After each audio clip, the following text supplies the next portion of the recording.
میں ایک دفعہ رات کو وینسڈے نائٹ ایکسکلوسیو کے بعد لیٹ ہو گئے تھے, تو میں اراؤنڈ 11:30-12 گھر آ رہا تھا.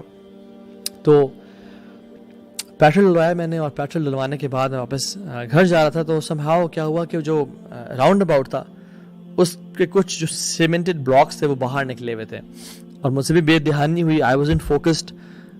میری گاڑی کا ٹائر اس پہ لگا اور وہ گاڑی اچھلی اور وہ نیچے گرا اور اس کا ایکسل ٹوٹ گیا. ٹھیک ہے, اس کا جو نیچے والا ٹائر تھا رائٹ والا وہ بالکل فری ہو گیا, اور وہ پنچر بھی ہو گیا, اور اس کا جو ریم تھا وہ بھی ٹوٹ گیا. اتنی زور سے ہٹ ہوا اس کو. I was like سبحان اللہ, قدر اللہ ما شاء فعل, یہ کیا ہو گیا. And I was there, I was cool and calm. I never needed help اس ٹائم پہ. لیکن ایک شخص آئے میرے پاس, بڑی عمر کے تھے وہ, انہوں نے گاڑی پارک کی. ڈیفینیٹلی وہ فری تو نہیں ہوں گے اس ٹائم, رات کو لیٹ گھر جا رہے ہوں گے. گاڑی پارک کر کے میرے پاس آ گئے. واللہ العظیم وہ میرے ساتھ کھڑے رہے جب تک میری گاڑی گھر نہیں گئی. میری ہیلپ کی, کاز کروانے کے لیے, ریکوری وہیکل بلانے کے لیے, مجھے تسلیاں دی, میری وہ بیک بون اور سپورٹ بن کے رہے. حالانکہ ٹو بی آنیسٹ میں اکیلا بھی ٹھیک تھا, لیکن ان کی پریزنس نے مجھے بہت زیادہ کمفرٹ کیا, بہت زیادہ کمفرٹ کیا کہ I have a company to talk to, I have someone with me right now. میں اکیلا نہیں ہوں. مشکل حالات میں نا انسان اکیلا کھڑا ہونا ہے تو بڑا عجیب سا فیل کرتا ہے, بے بس فیل کرتا ہے. کوئی ساتھ آ کے صرف کھڑا بھی ہو جائے نا, واللہ ہی فیل اسٹرینتھ. 1 اور 1 پہ 11 ہو جاتے ہیں. کوئی تو ہے میرے ساتھ اس ٹائم. صرف یہاں تک نہیں بلکہ اس کو بلوا کے, اس کو گائیڈ کیا, میری گاڑی میں بیٹھ کے ریکوری وہیکل پہ گاڑی چڑھوائی. یہ کہا کہ تم نہیں کرو, میں کروں گا یہ, اور چڑھوا کے گھر پہنچایا. اور پھر یہاں تک انسان بس ٹھیک ہے مدد کرتی ہے, اب چھوڑ دے. اگلے دن میکینک کو کال کیا, اپنے میکینک کو, کہ تم نے خیال رکھنا ہے اور تم نے کیا کیا کام کرنا ہے, تم نے کون سی چیز لینی ہے, اور اسے بارگین بھی خود کیا. اور مجھے کہا تم نے کسی کے پاس نہیں جانا سوائے اس میکینک کسی کے پاس جانا ہے, اور سارا کام کروایا. پتہ چل رہا تھا کہ وہ مجھے بھی نہیں جانتے.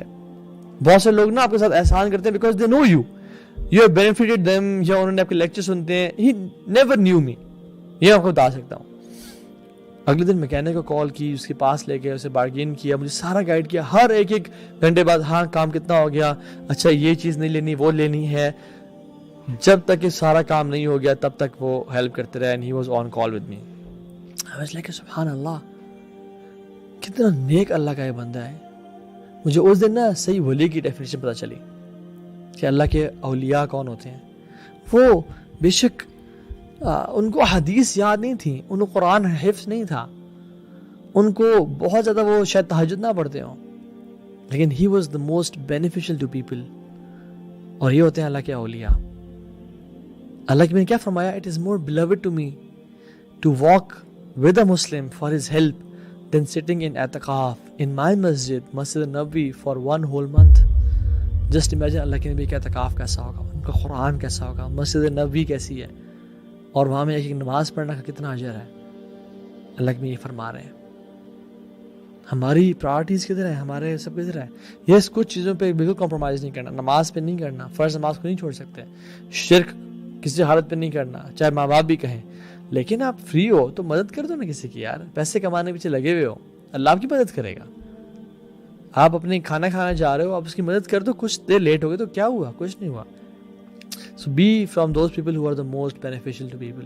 Whoever walks with his brother regarding a need until he secures it for him, then Allah subhanahu wa ta'ala will make his footings firm across the bridge on the day of judgment, when the footings will be shaken. Allahu Akbar. کہ جو اپنے بھائی کی مدد کرے گا, کہاں تک اس حدیث میں کیا آتا ہے نیکسٹ سٹیپ میں, کہ جب تک وہ اس کا کام کروا نہیں لیتا, جب تک وہ اس کا کام سیکیور نہیں کر لیتا, تو اللہ سبحانہ وتعالیٰ قیامت کے دن پھول سرات کے اوپر سے جب لوگوں کے قدم پھسل رہے ہوں گے, اس کے قدموں کو جماعت دے کر اور کھڑا کر دے گا. اللہ اکبر.